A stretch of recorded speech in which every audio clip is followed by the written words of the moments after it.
Good evening, everyone. Welcome back for another spooky review for our Halloween special this year. And Halloween is just 2 weeks away, guys. 2 weeks. Now, I had a hard time figuring out what I wanted to be last year for Halloween. This year, I think I know, guys.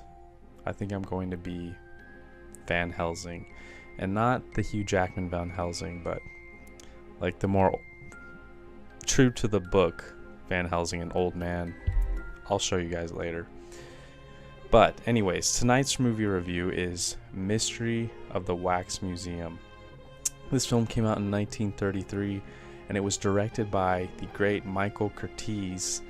And this film, who would go on to direct Casablanca and countless other pictures. It's a Warner Bros. Film.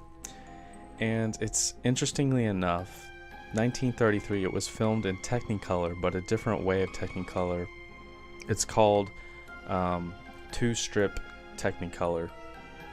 You can tell it's not your typical Technicolor, but it would actually be the last film filmed this way.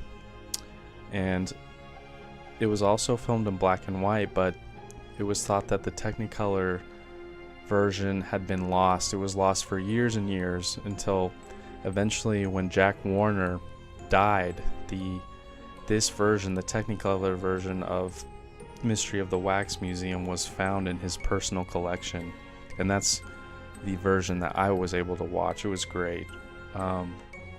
Mystery of the Wax Museum is classified as a mystery horror film for sure, and it stars Lionel Atwill and Glenda Farrell.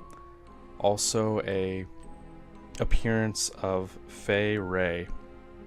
Now, Lionel Atwill, he plays the sinister wax sculptor. He is basically the guy that we need to be afraid of during the movie. Glenda Farrell, she plays a reporter, and she is basically trying to figure out where all these missing dead bodies from the morgue are going. Actually, the plot of the story, it begins in 1921 London, where Lionel Atwill, he has a little wax museum. He has great, amazing pieces, but someone decides that he needs to burn down Lionel Atwill's wax museum, and we're left with these horrific images of wax sculptures just melting away. It's really eerie because it looks like human beings being caught on fire and just melting. So it's a very interesting scene.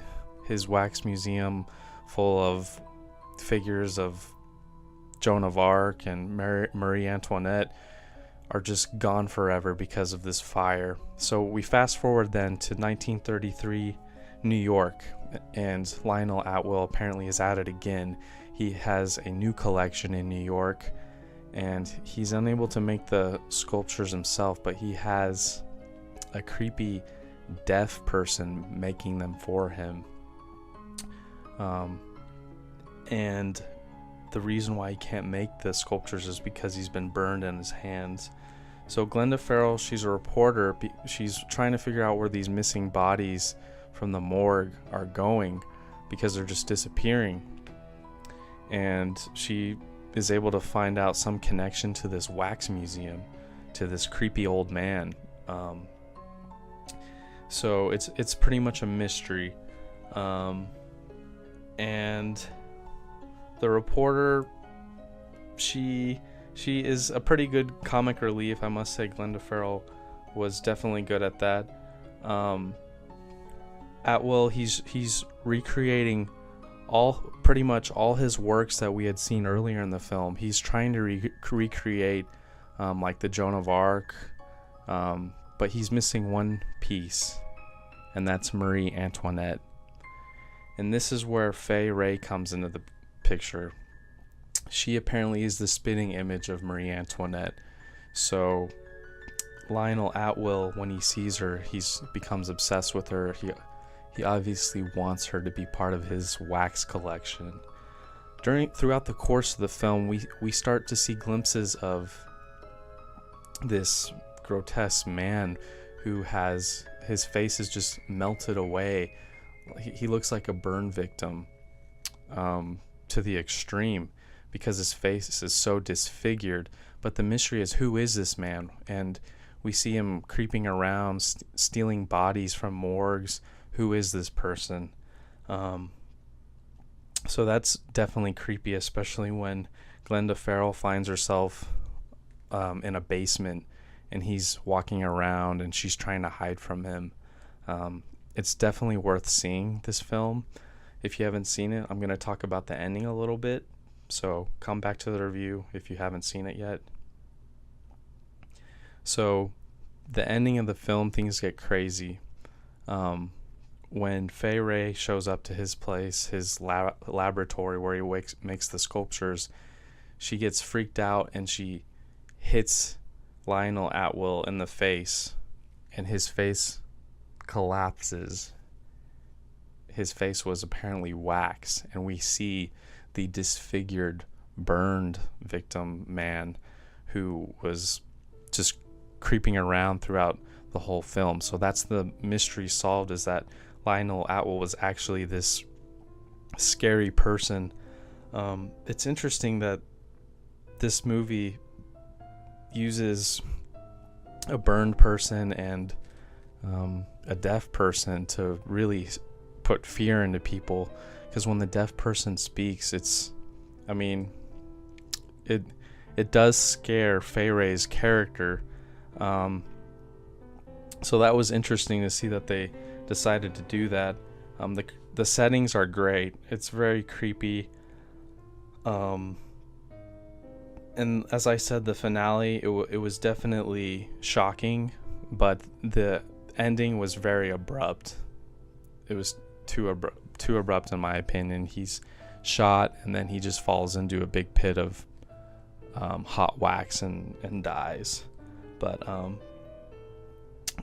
interesting facts about the film are that the Technicolor process that they did required so much light that the lamps that were being used were actually melting the wax figures that they were wanting to use. So instead of using wax figures during the film, they instead had to use real humans. And you'll notice that when you see the film, that it's not wax figures in some of the scenes, that it's humans and not wax figures.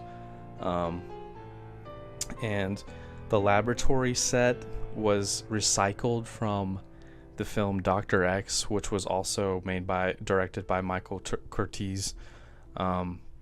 So that was just a recycled set. And obviously there were 2 remakes of this movie, which are titled House of Wax with Vincent Price in 1953, and the much later remake House of Wax, which I don't know. I know it has Paris Hilton, which is scary in its own, but definitely see this film. It's a good little mystery. Good week scary movie to see. Don't save it for Friday. Watch it during the week. You got to watch as many scary films as you can during October, guys. So keep staying spooky. We're going to watch some more scary films. Have a good one.